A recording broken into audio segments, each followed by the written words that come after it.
Ya dok, betul. Kalau misalnya sebelumnya, penelitian sebelumnya memang kan COVID anak itu jumlahnya sedikit ya.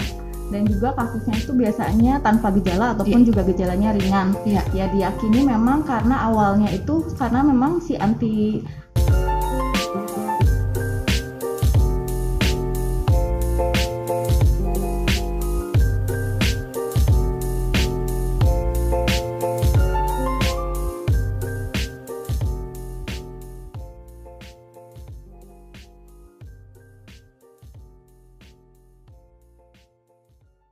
Halo Sobat Immanuel, kembali lagi bersama saya Grace di Immanuel Podcast.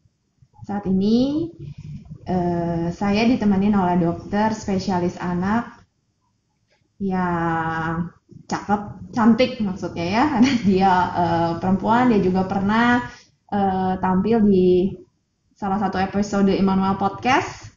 Kita mau ngomongin saat ini yang sedang tren, yang belum selesai masalahnya kita hadapi, yaitu masalah COVID-19 dan pandeminya, terutama di pada usia anak-anak. Nah, beliau juga sungguh sangat aktif dalam mengedukasi di sosial media bersama dengan rekan-rekannya sesama dokter di Dokter Ceriwis, dan saat ini dia mau hadir bersama di Immanuel Podcast.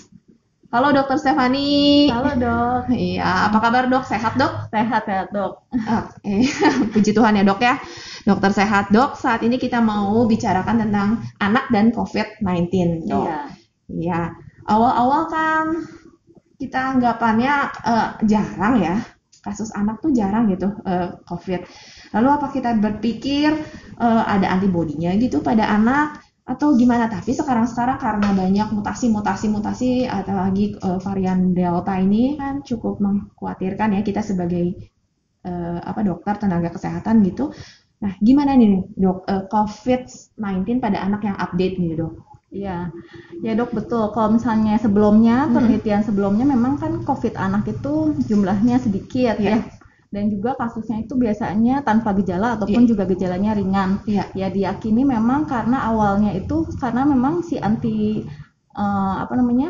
antibodi anak itu untuk membentuk suatu badai sitokin ya. Kalau di orang dewasa itu memang dia itu jumlahnya memang lebih sedikit. Jadi jarang terjadi badai sitokin nih pada anak waktu dulu. Kemudian juga karena ada reseptornya itu yang biasanya kita kenal reseptor ACE2 ya. ACE2 di dewasa itu sama dibandingkan di anak, jumlahnya di anak itu lebih sedikit. Kenapa? Anak itu memang gejalanya lebih ringan tuh karena hal tersebut ya. Reseptor dan antibodinya. Reseptor sama antibodi untuk yang itunya ya. Kemudian untuk apakah anak tersebut terlahir dengan antibodi SARS-CoV untuk antibodi tersebut mungkin dapat dibawa oleh anak tersebut apabila memang saat ibunya hamil itu mengalami kondisi COVID atau terinfeksi COVID, ataupun juga untuk saat ini apabila ibu-ibu hamil sudah divaksinasi ya. Gitu. Tapi apabila ibu hamil itu sudah tervaksinasi ataupun pernah terkonfirmasi COVID, belum tentu semua bayi yang lahir itu memiliki antibodi terhadap SARS-CoV-nya seperti itu. Jadi ada yang tidak. Jadi belum tentu ya kalau sekalipun ibu hamil divaksinasi. Sekarang kan udah boleh ya dok ya, ibu hamil menyusui boleh divaksinasi.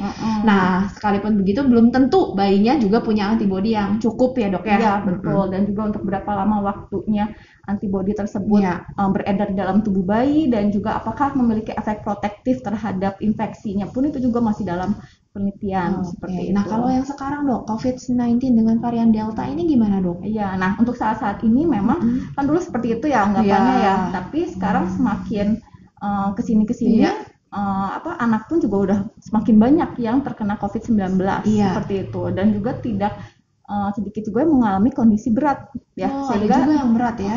Sehingga saat ini pun juga penelitian masih terus dilakukan seperti itu. Jadi kita nggak bisa lagi menganggap anak itu akan mengalami gejala yang ringan ya. Jadi anak-anak pun juga bisa mengalami kondisi berat, sehingga memang harus diproteksi anak-anak tersebut agar tidak terinfeksi COVID-19. Jadi anak-anak juga harus ikut prokes yang cukup ketat juga, karena ternyata bisa sakit ya dok ya, dan bisa fatal. Nah, adakah faktor resiko dok seorang anak bisa mendapat COVID berat gitu. Iya. Nah, untuk anak yang memiliki gejala berat, terutama pada anak-anak kecil ya, biasanya pada anak yang berusia di bawah 1 tahun gitu. Umur di bawah 1 tahun. Di bawah 1 tahun biasanya gejalanya lebih berat. Kemudian juga ada faktor komorbid sama seperti dewasa ya pada anak pun. Seperti komorbidnya apa dok? Kan nggak mungkin sama dewasa yang diabetes gitu, hipertensi, atau obesitas gitu dok, gimana? Yang pertama paling sering adalah malnutrisi ya. Malnutrisi itu bisa karena gizi kurang ataupun obesitas ya. Malnutrisi itu. Kemudian juga biasanya pada penyakit hipertensi atau gagal ginjal. Jadi anak kecil pun juga bisa mengalami kondisi seperti itu ya. Ada juga ya. Ada juga gagal ginjal, walaupun mungkin penyebabnya nggak seperti dewasa ya, berbeda, tapi bisa juga mengalami tersebut. Terus juga anak-anak yang mengalami imunokompromis atau daya tahan tubuhnya turun. Contohnya anak-anak yang memiliki penyakit bawaan seperti SLE atau lupus ya. Kemudian juga cancer, karena anak-anakmu juga ada yang mengalami cancer ya. Kayak gitu. DM pun juga ada, tapi DM tipe 1 biasanya pada anak ya. Jadi anak yang memiliki komorbid seperti itu biasanya memiliki gejala yang lebih berat seperti itu, dan juga usia biasanya. Bagaimana dengan penyakit yang kronis gitu pada anak, kan biasanya apakah itu juga jadi misalnya jadi faktor resiko dok? Dimana misal contoh ya dok, kan angka TB di kita kan masih tinggi ya dok. Itu apakah TB pada anak itu bisa jadi berat gitu dok kalau terinfeksi COVID ya? Iya betul. Jadi kalau misalnya anak-anak yang memiliki infeksi kronis ya seperti TBC, kemudian saat itu terdiagnosis TBC saat sedang pengobatan ataupun juga sedang pasien-pasien yang HIV, misalnya pasien-pasien yang CP ya atau keterlambatan perkembangan, itu pun juga memiliki risiko yang lebih tinggi untuk mortalitasnya ya. Gitu. Cukup banyak juga ya ternyata komorbid pada anak ya yang kita sebagai orang tua harus lebih concern ya dok ya. Apalagi susah banget ini untuk anak, untuk prokes nih dokter ya kan, apalagi ini kita kan harus pakai masker gitu. Jangankan bahkan ada yang menyarankan untuk double masker kayak sekarang ya dokter pakai 2 masker gitu ya dok ya. Nah apalagi anak 1 juga susah dok, gimana? Nah betul, jadi untuk prokes anak terutama tuh yang perlu mengajarkan kepada anak adalah orang tuanya atau orang-orang di sekitarnya, supaya anak tersebut terbiasa. Pasti semua juga kan berawal dari belajar dan lama-lama menjadi suatu kebiasaan apabila hal tersebut sudah menjadi sesuatu yang terbiasa, anak pun juga akan mulai nyaman akan kondisi tersebut. Kalau misalnya sehari kita coba pakai masker 1 jam 2 jam, nah kemudian akan ditingkatkanlah lama pemakaian atau durasi penggunaan masker tersebut supaya anak mulai terbiasa. Dan juga mengajarkan untuk tidak memegang daerah mukanya kayak gitu ya. Kemudian mencuci tangan yang baik dan benar itu seperti apa sih gitu. Orang cuci tangan ya betul.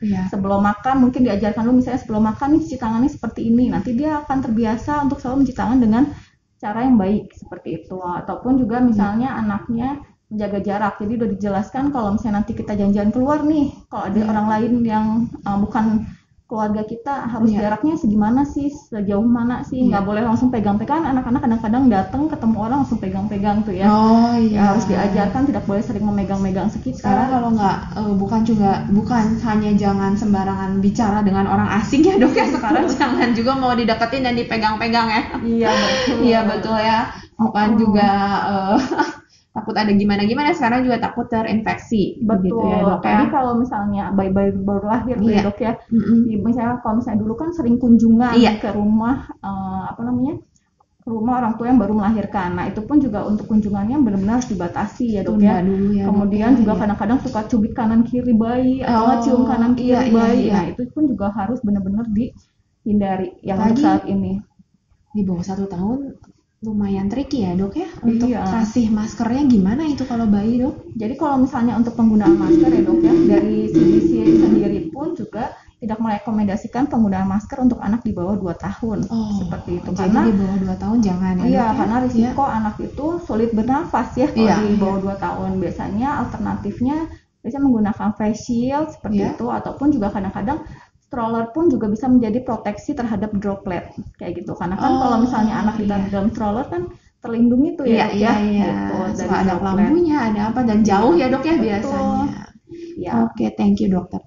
Nah dok, kalau misalnya memang anak itu akhirnya terinfeksi gitu dok, pernah juga memang ada di telemedicine klinik online kami kebetulan saya ngegantiin, terus udahnya dia memang ada pasien anak gitu dok.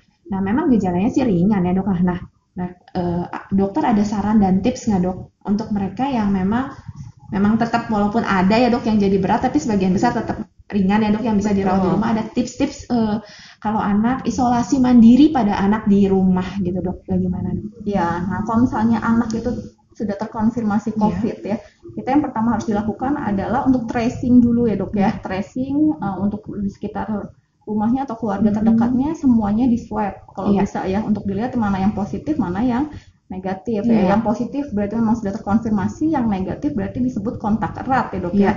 Jadi belum tentu negatif juga, jadi memang harus melakukan karantina mandiri ya, karantina di rumah. Kemudian kalau misalnya yang sudah positif dan juga hasilnya sudah positif, nah itulah yang biasanya menjadi pengasuh dari anak tersebut ya, karena kan sama-sama positif ya dok ya, kayak gitu.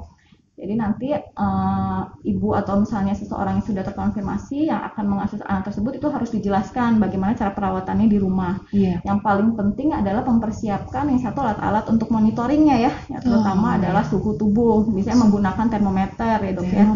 Biasanya kita akan melakukan pengecekan suhu 2 kali sehari, biasanya pagi dan malam hari. Kemudian yang kedua adalah saturasi oksigen, oximetri ya biasanya. Kita untuk melihat saturasi oksigen pada anak, kemudian juga bisa dilihat di situ kan laju nadinya ya pada anak tersebut kan saturasi tersebut.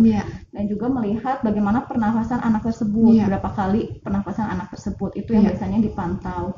Kemudian yang harus diperhatikan juga adalah obat-obatan ya. Jadi untuk menentukan obat-obatan memang paling baik adalah melakukan telemedicine dulu ya dok ya, dengan dokter anaknya seperti itu, supaya tahu berapa takaran obatnya, nggak sembarangan beli kan ya dok ya. Sekarang itu kan banyak overbuying ya dok ya. Kita lihat di internet bisa langsung keluar tuh obatnya. Semua diminum ya dok ya. Iya betul. Nah jadi kita pun juga harus berkonsultasi ya dengan dokter anaknya. Yang paling penting yang harus disiapkan adalah terutama obat demam, karena biasanya gejala yang paling sering itu biasanya demam ya. Obat demam yang paling baik, yang paling aman pada anak itu yang mengandung paracetamol ya. Jadi harus sudah ada obat demamnya. Kemudian vitamin ya, kayak gitu. Vitamin seperti vitamin C, vitamin D dan zinc sama lah dewasa ya. Betul dok. Seperti itu. Dan juga yang bisa dilakukan adalah tetap menjaga jarak ya, kalau misalnya ada yang di rumah yang negatif ya. Kemudian juga diperhatikan juga bagaimana aktivitas di rumahnya. Jadi anak tersebut juga harus ada aktivitas fisiknya, kemudian berjemur. Kalau nggak stres ya anaknya, tetap kurung di rumah. Dan nggak boleh lagi kontak dengan yang lain ya.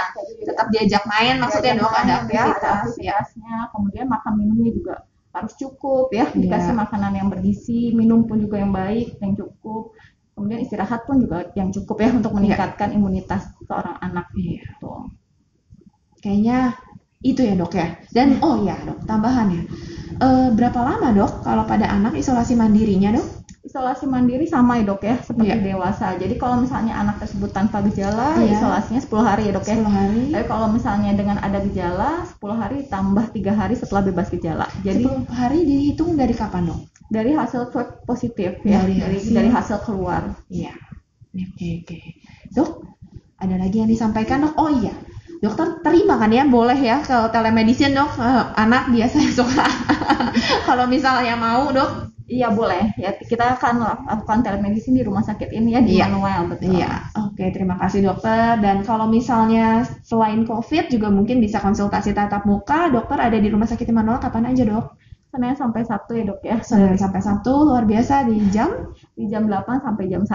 Oke, jadi kalau mau ketemu tatap muka bisa Senin sampai Sabtu jam 8 sampai jam 1, tapi kalau misalnya kasusnya COVID mungkin telemedicine ya dok ya? Iya. Sesuai ya dok jamnya? Iya, sesuai. Oke, thank you dokter. Ada closing statement nih dok?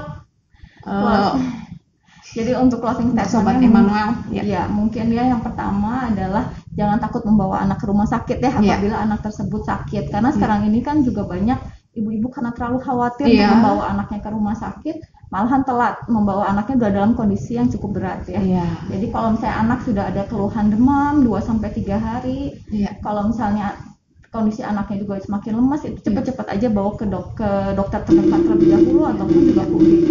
Jangan sampai membuat anak kita malahan telat diagnosis Jadi berat, kayak gitu. Iya. Jadi kan kita pun juga sayang ya Iya. dok ya kalau seperti itu gitu. Sama walaupun sehat tetap jangan ditunda ya dok ya jadwal vaksinasinya ya dok. Iya betul ya. Jadi membawa anak keluar pun hanya untuk tujuan-tujuan khusus ya dok ya, seperti tadi anak sakit ataupun juga untuk vaksinasi. Selebihnya kalau misalnya untuk hal-hal yang tidak terlalu urgent, misalnya jalan-jalan atau segala macam ya ditunda dulu. Nah itu benar ya dok ya. Justru malahan tunda yang jalan-jalan. Jalan-jalan ya dok ya. Tempat ramai ya dok ya. Kalau ke rumah sakit jangan ya dok. Kalau di rumah sakit kan hampir mayoritas menggunakan masker ya dok ya. Tapi kalau misalnya dan prokesnya juga biasanya lebih ketat daripada tempat umum biasa. Oke, thank you ya dokter. Iya, sama-sama dokter. Mungkin abisnya nyampe dari rumah sakit, mungkin itu ya dok langsung mandi semuanya keramas gitu ya dok ya, ganti semua bajunya itu. Iya. Oke, thank you dokter Stephanie, luar biasa obrolannya hari ini bermanfaat, kiranya berfaedah juga untuk sobat Immanuel semua. Jumpa lagi di topik-topik yang lain bersama di Immanuel Podcast. Bye. Oke.